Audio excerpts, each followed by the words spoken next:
Caesar. I have like 57 whole microwaves, cause all trapping gangsters like me do hood stuff with their microwaves. And I ain't got no love for the Krusty Krab, cause Mr. Krabs ain't got no microwaves. And I pull up to the library to print out images of my microwave, just to flex them on my ops. And then I shoot my ops with my profile.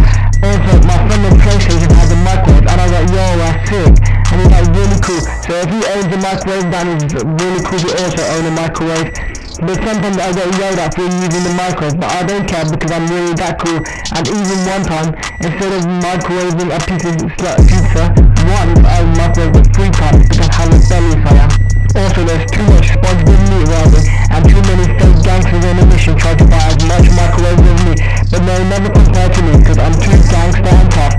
Too many people want to be gangster, but they haven't even played Donkey Kong Country 2. But I've been in the hood too many times, and I haven't bought enough microwaves yet, and I only have 57. But I've shot up my ops more than 8,000 times because I'm like a trapping rebellious gangster for real, but I'm also like a Fortnite pro.